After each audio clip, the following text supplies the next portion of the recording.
Now I request Dr. NAMRATA Sharma to give a talk on medical management of allergic conjunctivitis. And she has great interest in allergic eye diseases, so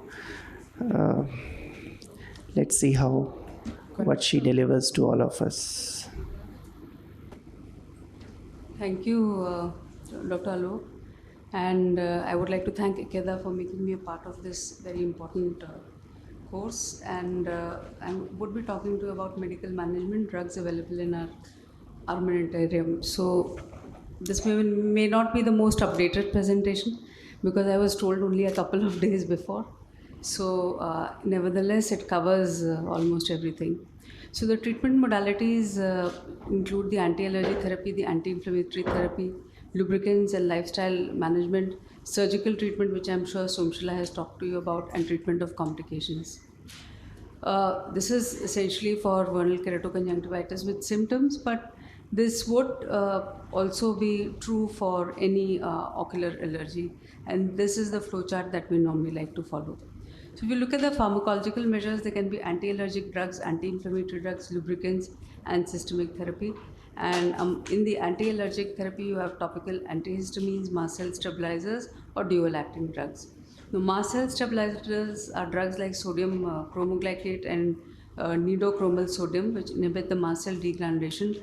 They are given in the frequency of 4 to 6 times a day, and the adverse events include transient blurring sensation.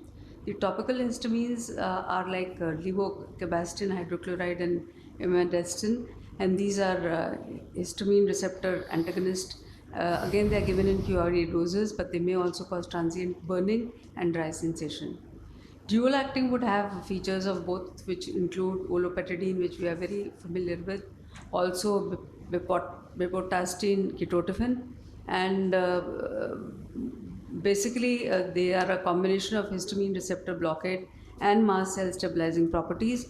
They are given in the dose of OD or BD, and there may be transient burning sensation. Of mast cell stabilizers are the first line of agents, something like sodium chromoglycate or spa-glutamic acid or rhodoxamide trimethamine or nidochromal sodium in the percentages which are shown.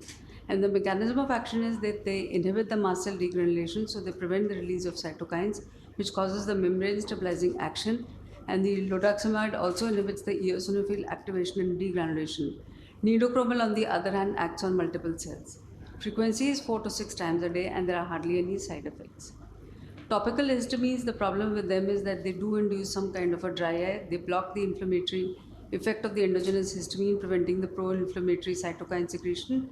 The most commonly ones are the H1 receptor blockers, and then there are newer generation selective H1 blockers which are preferred over the first generation antihistamines.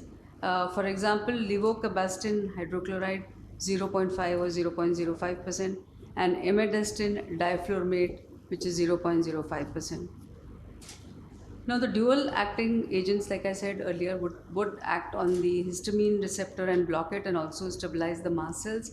They do have anti-inflammatory properties, and they inhibit the release of TNF alpha and other mediators on the basophils and eosinophils as well as the conjunctival epithelial cells. They inhibit the chemotaxin, leukotriene activity and platelet activation, and also inhibit the eosinophil activation and decrease the vascular permeability. For example, alpha-ketidine, azilastine, bepotastine, epinestin, ketotifen, and olopatadine. Now, advantages, like I said earlier, are because of the histamine component, there's rapid onset of action, and because of the mast cell stabilization, it gives you a long-term benefit, and there are hardly any adverse events. Then anti-inflammatory drugs can also be given, such as topical NSAIDs, corticosteroids, or immunomodulators or calcineurin inhibitors. Topical NSAIDs are like ketorolac and diclofenac. They inhibit the release of prostaglandin E2 and 12, and they are given in the dose of 2 to 3 times a day, but they can cause burning sensation and corneal melt. And one has to be really careful in those cases where you're using these drugs, for example, VKC, where there's limbal stem cell deficiency, etc., because there the melts can occur. Then steroids, of course, remain the drug for controlling the inflammation in cases of ocular allergies. And these include the low dose ones like loteprednol, fluoromethalon, or the high dose ones like dexamethasone, high potent ones like the dexamethasone, betamethasone, prednisolone, and diflupredate. They have anti-inflammatory agents and they inhibit the gene transcription and activation of the pro-inflammatory transcription factors, and they are given in the dose of 2 to 4 times a day. Again, these can increase IOP, they can induce glaucoma, and they can also lead to formation of cataracts. The immunomodulators are the calcineurin inhibitors, are classically topical cyclosporin and topical tacrolimus. They are given 2 to 3 times a day, and the flip side is that they cause burning and ocular irritation, and both of them work by the same mechanism, that is blocking the T2 lymphocyte proliferation and interleukin 2 production. Now, the topical non-steroidal anti-inflammatory agents, they would decrease ocular itching and would cause conjunctival hyperemia, because they do cause some amount of congestion. And drugs like drugs which are used for non-steroidal anti-inflammation are like ketorolac, bromfenac, and diclofenac. And like I said earlier, they may cause corneal problems. Now, this I have already talked about. Only thing is that I would like to give topical steroids, especially if it is very severe or it is recurrent, just to break that cycle over there, and then taper it slowly, and then continue with the other agents which can be which show anti-allergic effect. Now, they are not recommended for long-term use, and they should not be given as first line of drugs. I think this we've already talked about, and also this. We are also shifting to tacrolimus, but I think I still like cyclosporin, and now we do have in higher concentration, but I do agree that for cases which are recalcitrant, you may require 1% or 2%, which is not easy to obtain, and which is has to be reconstituted in the pharmacy. So we have an ocular pharmacy where the higher concentration of the drugs are reconstituted. Now, topical mitomycin C 0.01% is used rarely in severe refractory cases as well, but personally I don't have any experience with this. Of course, lubricant should be given because they would provide symptomatic relief in acute phase, provide lubrication, will help in washing out the inflammatory mediators from the tear film, will protect from the mechanical rubbing effect of the papillae in cases of VKC, and will also help to treat complications of VKC like dry eye and shield ulcer. I think lifestyle modifications do play a role, like cold compresses, avoiding eye rubbing, and dark goggles. And sometimes when it becomes very recalcitrant, I think you do need to give a short course of systemic steroids also, because that kind of breaks the vicious cycle, and then you can continue with the topical drops. I have not tried oral cyclosporin or IV immunoglobulin in cases of allergies as such, and I'm sure they have a role to play, but there are no randomized controlled studies or studies with larger number of subjects. So thank you very much for your kind attention. Thank you, ma'am. Thank you for that wonderful talk.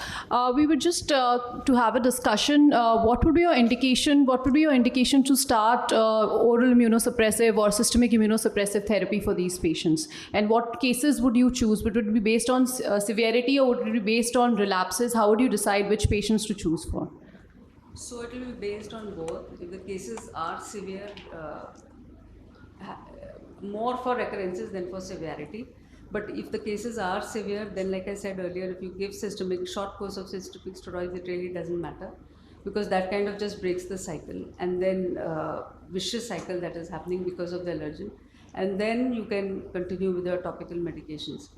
Immunosuppressants I would start very rarely, not very frequently, because almost all of these people with ocular allergies, at least 70-80% are children. So my threshold for starting the immunosuppressants is not, I'm not very keen to start it in children especially.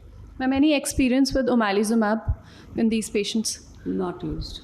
Thank you. Thank you so much, ma'am. Do we have any questions from the audience? Yes, please come to the mic. Do you use systemic mast cell stabilizers like quantibucast rather than starting steroids or immunosuppressants?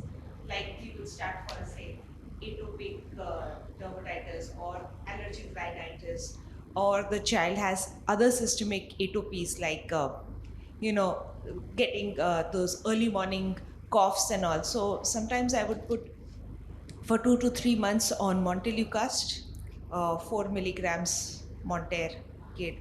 I've seen fairly good control for just overall, like just part of the systemic So that helps. anti-allergies.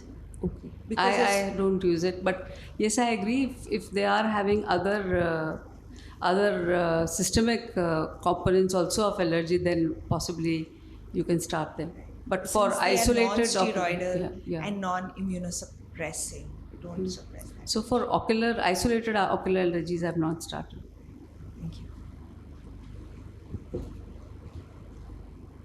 We do add a lot of systemic, especially in those patients where they have the allergic component, allergic rhinitis, and including milozimab or one of the new mAbs, so that the dermatologists use. And what they do is that they look at the IgE levels, and I think if it crosses a particular threshold, then they use that. So I don't know if it's efficient in VKC.